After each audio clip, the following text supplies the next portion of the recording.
Good morning students. ఈరోజు మనం management అకౌంటింగ్లో సెకండ్ మోడల్కి సంబంధించినటువంటి ఓ సమ్ చేయబోతున్నాం. ఆడిటింగ్ బై మేనేజ్మెంట్ క్లాస్లో ఏమిటి మోడల్ అంటే నిన్నను మనను కూడా కొంతవరకు మీకు చిన్న చిన్న సమ్ చెప్పాను. అంటే వాడు ఏదో ఒక అంశం ఇచ్చి మిగిలినటువంటి ఫ్యాక్టర్ని మనం కనుక్కోమని చెప్పి అడగడం జరుగుద్ది. దాన్ని మనం మ్యాథమెటికల్ వేలో నెమ్మదిగా ఏదైతే మిస్ అయిందో దాన్ని ఎక్స్ వాల్యూగా భావించి దాన్ని మనం రాబట్టుకుని అప్పుడు దాని యొక్క విలువ ఎంత అనేది మనం ఉపయోగించుకోవడం అనేది జరుగుద్ది అనే దానికి సంబంధించి కరెంట్ రేషియో, ఫిక్స్డ్ రేషియో ఇటువంటి ఇచ్చి ఏ కరెంట్ అసెట్స్ కానీ లేదా ఫిక్స్డ్ అసెట్స్ కానీ ఏదైనా ఇవ్వకపోయినట్టయితే ఆ యొక్క మిస్సింగ్ ఫిగర్ ఏదైతే ఉందో దాన్ని మనం ఫైండ్ అవుట్ చేసేటువంటి మోడల్ని మనం చేయడం మొదలుపెట్టాం. దాంట్లో ఫుల్ ఫ్లెడ్జ్డ్గా ఒక సమయం ఎగ్జామినేషన్లో వచ్చేటువంటి స్థాయిలో ఏ రకంగా ఉంటుంది అనేటువంటిది ఈరోజు క్లాసులో మనం చూడబోతున్నాం. ఇప్పుడు దీన్ని మనం ఏ మోడల్గా గుర్తిస్తున్నామని అంటే దీనిని మనం గుర్తించడం అనేటువంటిది బ్లాంక్ బ్యాలెన్స్ షీట్గా గుర్తిస్తున్నామండి. ఖాళీ ఆస్తి అప్పుల పట్టి, ఖాళీ ఆస్తి అప్పుల పట్టి అంటే మనకు అర్థం అవడానికి సులువుగా దీన్ని ఒక బండ పేరుతో మనం ఇలా పిలుచుకుంటున్నాం. Blank balance sheet, blank balance sheet ఖాళీగా ఉన్నటువంటి ఆస్తి అప్పుల పట్టిని మనం ఫిల్ చేయటం అనేటువంటిది ఏ రకంగా చేయాలి అనేటువంటిది చూడబోతున్నాం. అర్థమవుతుందండి? మనం ఏ రకంగా దీన్ని చూడబోతున్నాము అనేటువంటిది చూడండి. ఇక్కడ ఖాళీ ఆస్తులు పట్టి బ్లాంక్ బ్యాలెన్స్ షీట్ అంటే ఒక ఫైనల్ అకౌంట్కు సంబంధించిన సమాచారం, అంటే ఒక trading account, profit and loss account, balance sheet అనేటువంటి ఆ మూడు స్టేట్మెంట్స్కి సంబంధించిన సమాచారాన్ని కొంత మిస్ చేసి మనకు సమ్లో ఇవ్వడం జరుగుద్ది. మనం ఆ మిస్ చేసినటువంటి ఫిగర్స్ని కూడా ఫైండ్ అవుట్ చేసి ఫుల్గా ఒక ఫైనల్ అకౌంట్ని తయారు చేసి వాళ్ళకి సమర్పించాలన్నమాట అండి.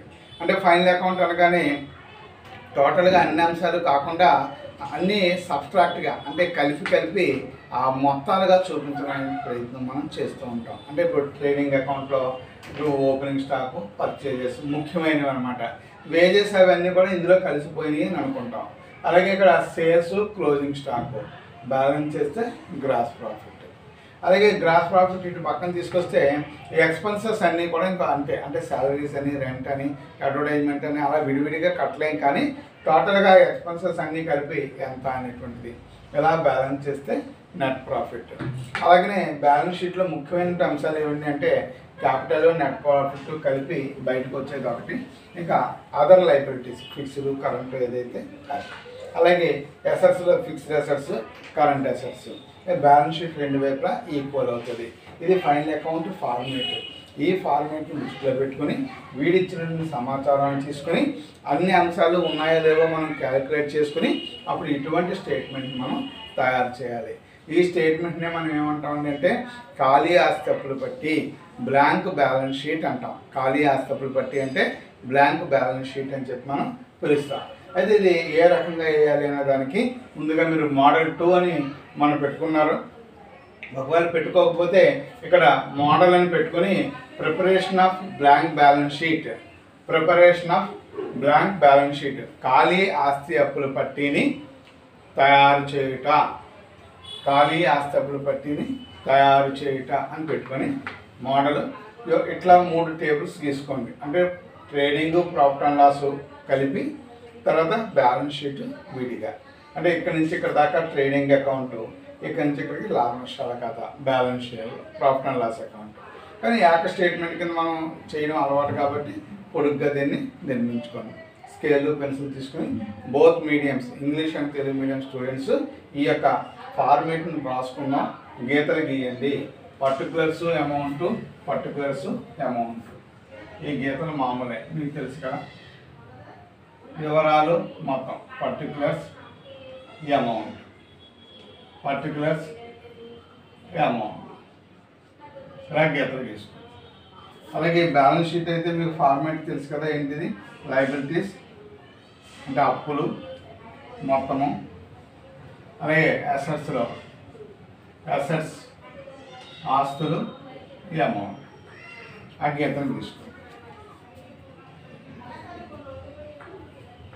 ఒక వర్తకపు లాభనష్ట ఖాతా అలాగే ఒక ఆస్తి అప్పుల పట్టి, ఈ రెండింటిని కూడా మీరు నిర్మించుకోండి. వర్తకపు ఖాతా, ఆస్తి అప్పుల పట్టి రెండింటిని నిర్మించుకోండి.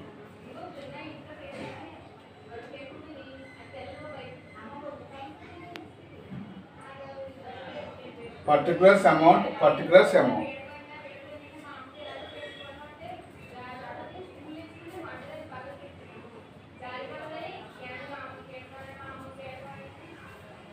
ఇప్పుడు డెబిట్ సైడ్ ఓపెనింగ్ స్టాక్ ప్రారంభ సరుకు 2x వేసుకోండి. ఓపెనింగ్ స్టాక్ ప్రారంభ సరుకు 2x వేసుకోండి. ఓపెనింగ్ స్టాక్ ప్రారంభ సరుకు 2x వేసుకోండి. పర్చేజెస్ కొనుగోళ్ళు 2x వేసుకోండి. పర్చేజెస్ కొనుగోళ్ళు 2x వేసుకోండి.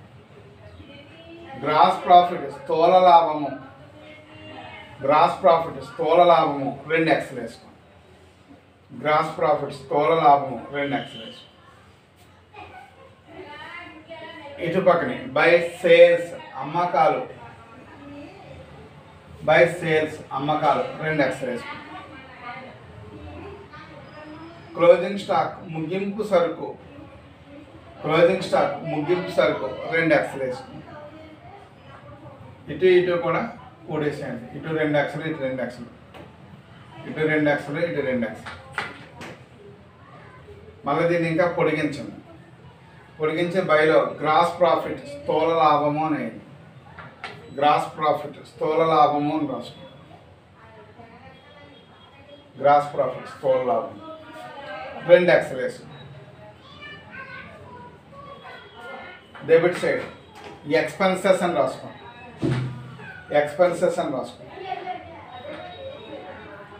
2x వేసుకోండి. మళ్ళీ ఇలా ఈ క్రెడిట్ ఇలా కూడి ఇందులోంచి తీసేసి దీన్ని ఎదుర్కొన్న నెట్ ప్రాఫిట్ అని 2x వేసుకోండి. ఇలా కూడేసి ఇందులోంచి తీసి నెట్ ప్రాఫిట్ అని 2x వేసుకోండి. అప్పుడు దిగువని ఇది ప్రాఫిట్ అండ్ లాస్ అకౌంట్ అయిపోయింది. దిగువని బ్యాలెన్స్ షీట్ అని గీసుకోండి.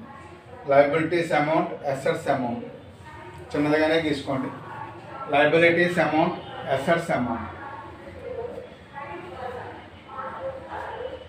ఇటు లయబిలిటీస్లో క్యాపిటల్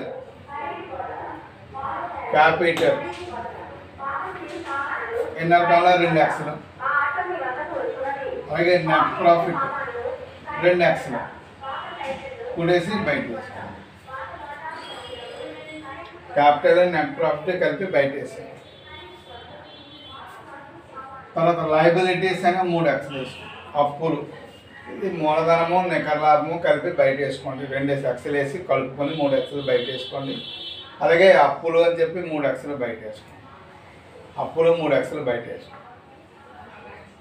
అలాగే ఇటువైపు ఫిక్స్డ్ అసెట్స్ స్థిరాస్తులు అని 2x వేసుకోండి. స్థిరాస్తులు. కరెంట్ అసెట్స్ ప్రస్తుత ఆస్తులు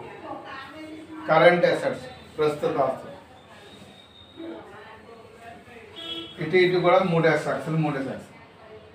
ఇటు 3x వేసుకోండి. అటు 3x, అటు 3x. ఇది వర్తకం ఖాతా, ఇది లాభ నష్ట ఖాతా, ఇది ఆస్తి. వర్తకం ఖాతా, లాభ నష్ట ఖాతా, ఆస్తి.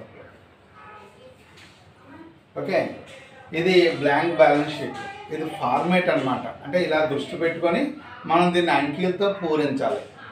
మనం ఫిగర్స్ తోటి దీన్ని ఫిల్ చేసి చూపించాలి ఆన్సర్ చేసేటప్పుడు. మరి అటువంటి సమ్ ఏ రకంగా ఉంటుంది, సమ్ ఎలా ఇస్తే మనం ఇలాంటి ఫార్మేట్ని తయారు చేస్తాం. సమ్ రాసుకోండి.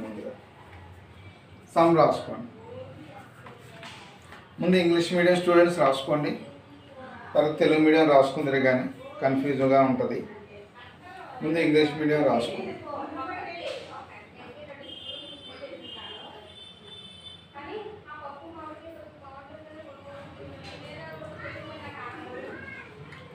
With the following ratios problem రాసుకోండి. Page number 76, problem number 5. Page number 76, book ఇదిగోండి. Page number 76, problem number 5. Problem number 5. Page number 76, problem number 5. With the following ratios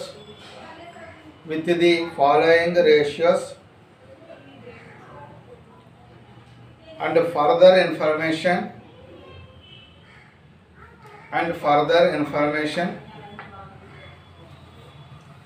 given below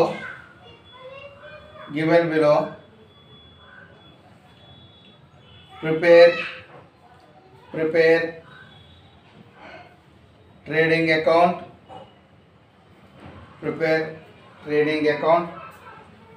profit and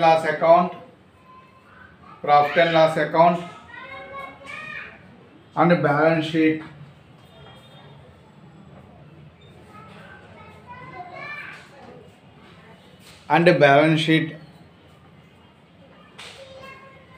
Of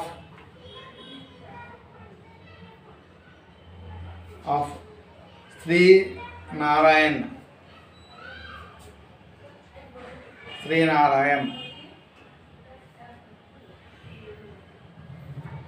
1 by 1 పాయింట్లా రాసుకోండి. 1 by 1 రాసుకోండి, ఒకదాని కింద ఒకటి. First point, gross profit ratio.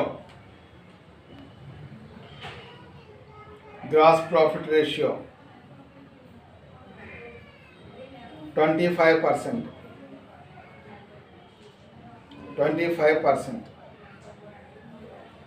Second point, net profit oblique by net profit by sales. 20.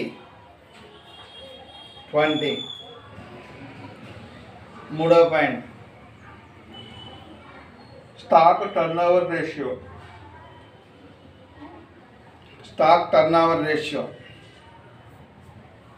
10.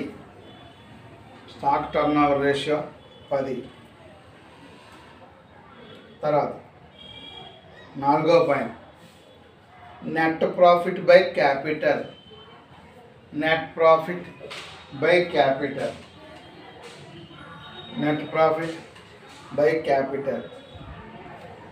1/5.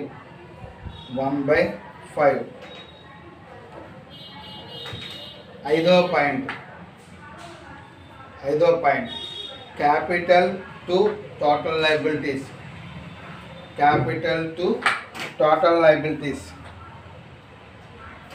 1/2.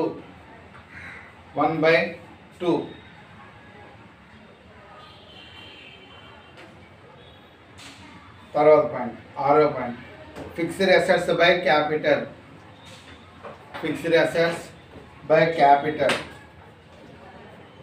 5/4.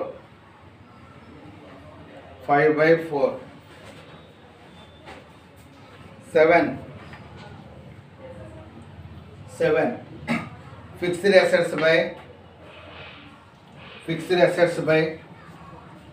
total current assets.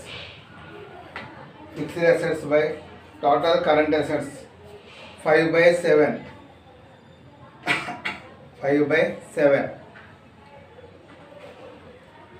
8th point, fixed assets 10 lakhs.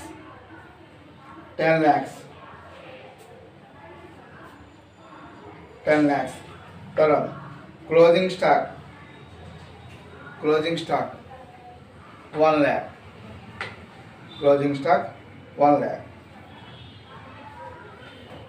సమ్మలా ఇచ్చాడు. ఈఎంఐలో ఒకసారి some చూసి ఒకసారి చదవండి. తెలుగు మీడియం రాసుకోండి. ఒకసారి తెలుగు మీడియం సమ్ రాసుకోండి అమ్మా.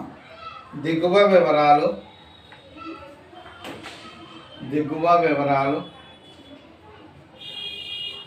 శ్రీ నారాయణకు సంబంధించినవి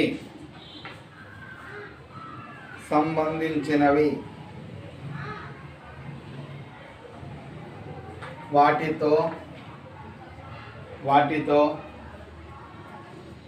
వర్తకపు ఖాతా,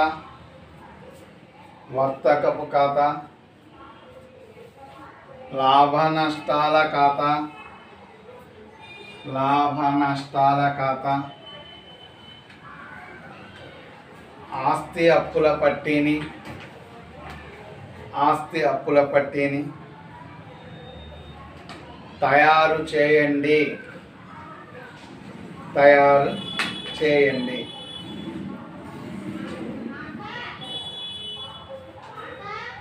1 by 1 పాయింట్స్. ఫస్ట్ పాయింట్ ఒకదాని కింద ఒకటి రాసుకోండి. స్థూల లాభ నిష్పత్తి.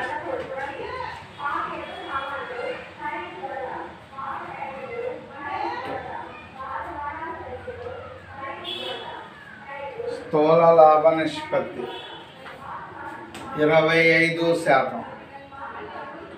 25%. రెండవ పాయింట్ ఒకదాని కింద ఒకటి రాసుకోండి. రెండవ పాయింట్ నికర లాభము బై అమ్మకాలు. 20. నికర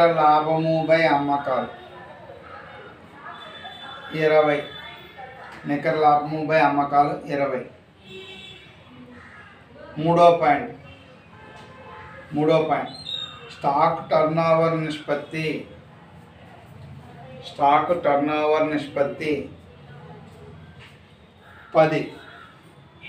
10. నాలుగో పాయింట్ నికర లాభము బై మూలధనము.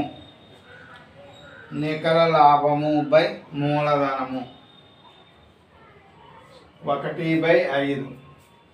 1/5.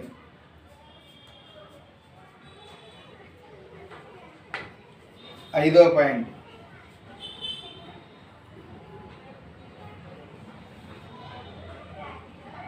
నెక్స్ట్ పాయింట్ ఐదో పాయింట్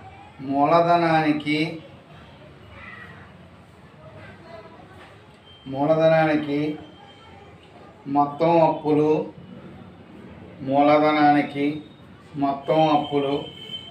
1/2.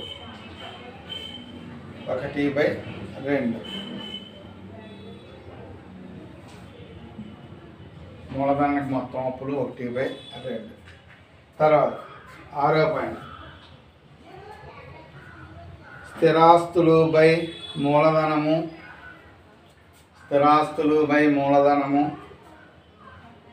5/4. 5/4.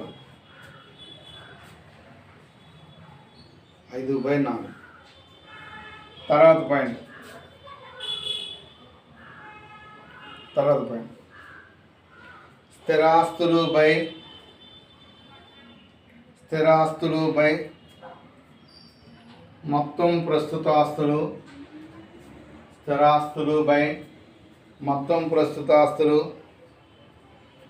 5/7. 5/7. తర్వాత పాయింట్ స్థిరాస్తులు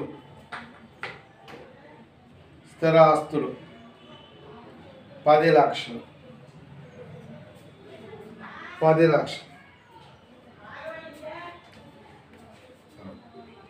ముగింపు సరుకు 1,00,000.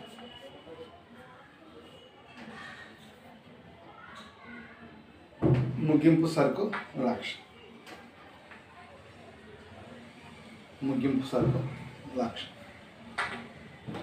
ఇప్పుడు మనం ఆన్సర్ రాసుకునే ముందు ఒకసారి సమ్ని ఎలా చూడాలి, ఇచ్చిన రేషియోలన్నీ ఒకసారి బాగా చదివి వాటిని మనసులో పెట్టుకొని వాటి ద్వారా ఒక అంకెని బట్టి ఒక అంకి అలా రాబట్టుకుంటూ వెళ్తాం. అంటే ఇంచుమించుగా ఏదో చిక్కుముడి ఇప్పినట్టు చూడండి, ఒక ముడి లాగితే 4 ముళ్ళు పడతాయి. అలా ఒకదాని నుంచి ఒకటి వస్తాయి.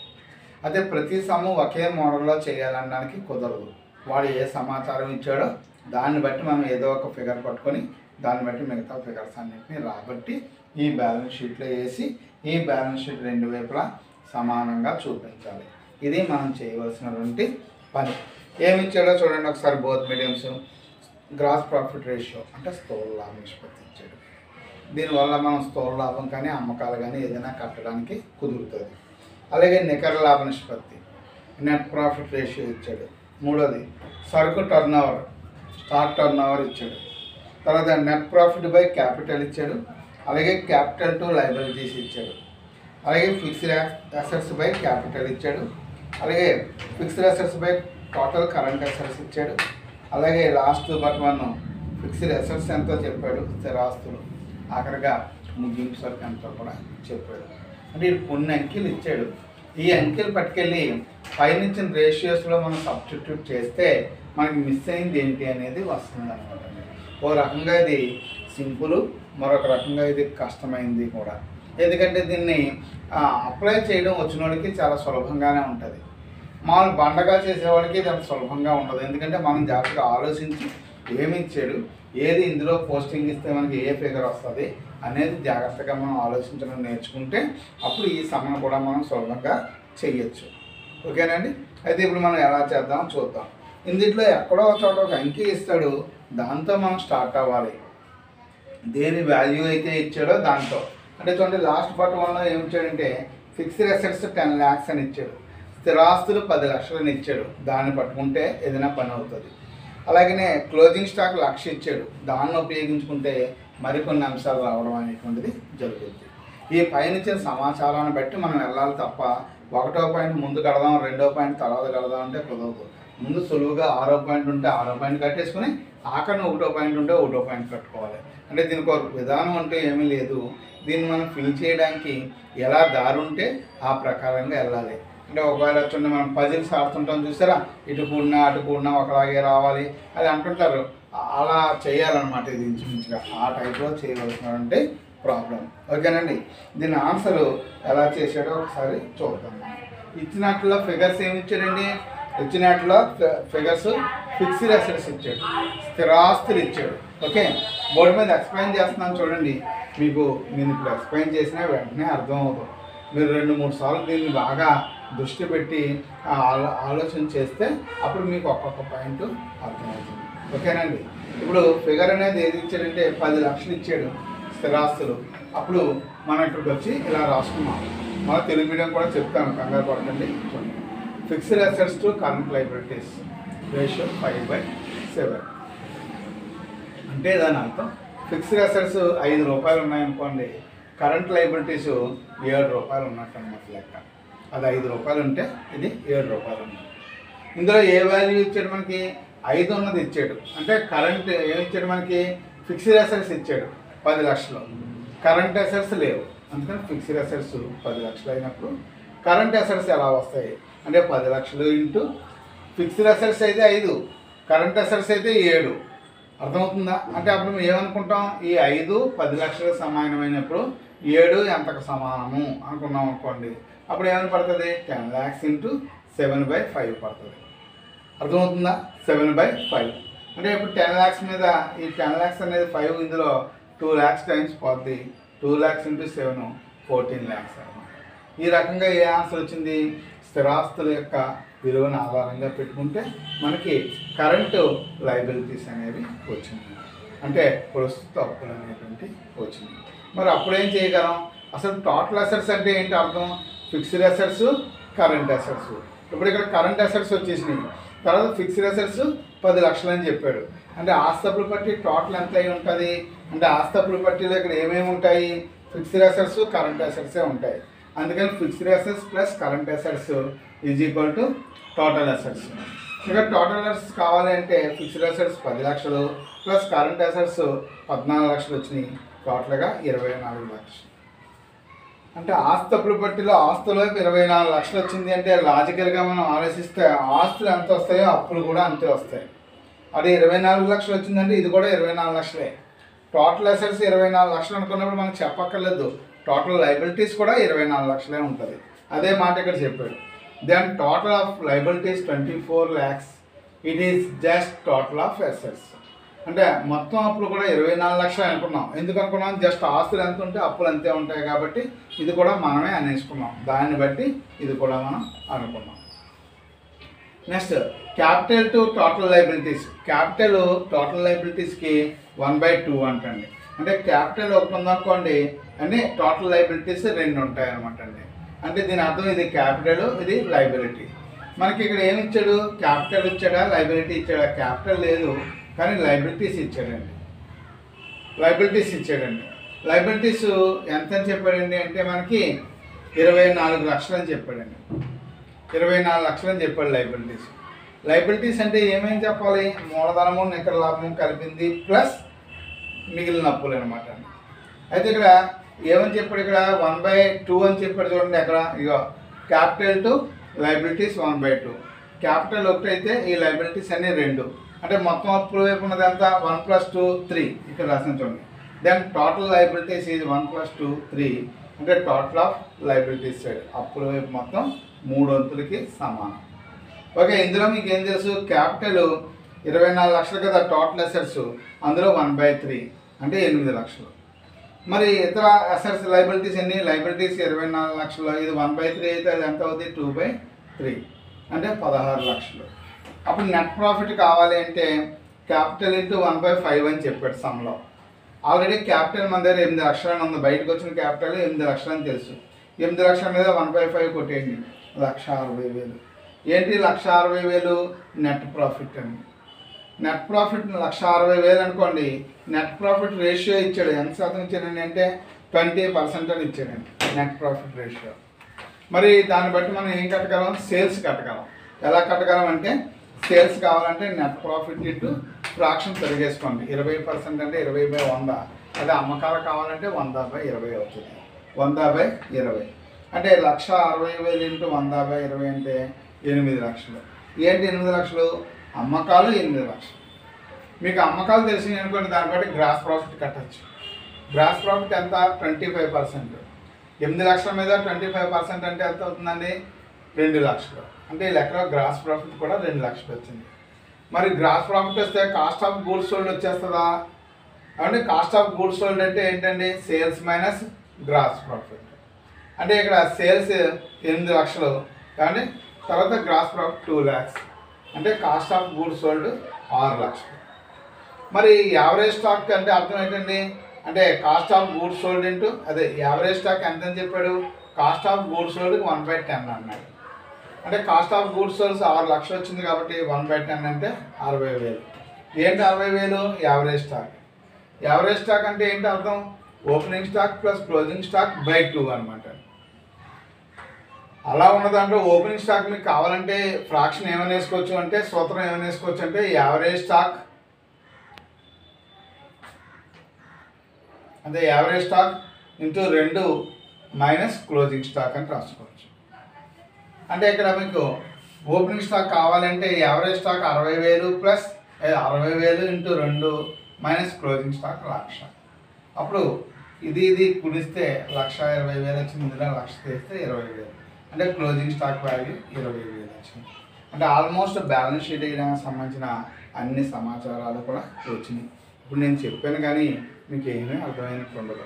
మళ్ళీ మీరు శాంతంగా రేషియోలు అన్నీ చూసుకుని ఏ రేషియోని తీసుకున్నానో, ఎలా తీసుకున్నానో, వాడు ఇచ్చింది ఎలా ఉంది, నేను ఎక్కడైనా తిరగేస్తే ఎందుకు తిరగేసాను, ఇవన్నీ మీరు శాంతంగా బాగా జాగ్రత్తగా అబ్జర్వ్ చేసుకుంటే మీకు కొద్దిగా అర్థం అవడం అనేటువంటిది మొదలవుతుంది.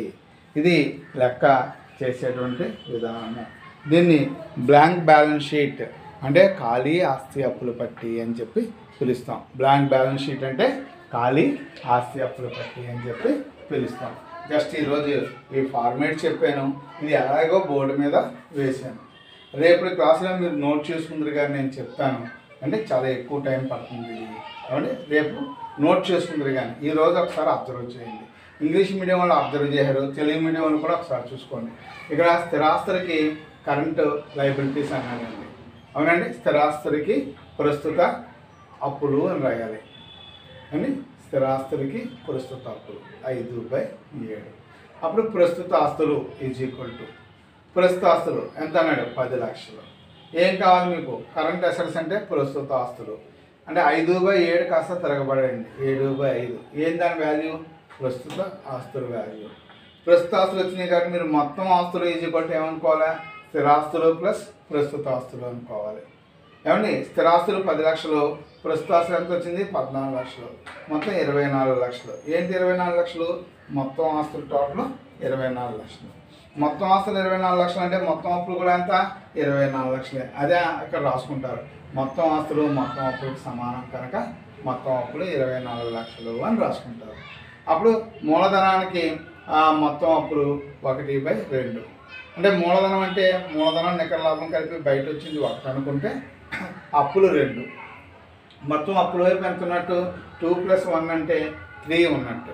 మరి 3 ఎంతకు సమానం అని చెప్పాడు అంటే టోటల్ 24 లక్షలు కదా, దానికి సమానం.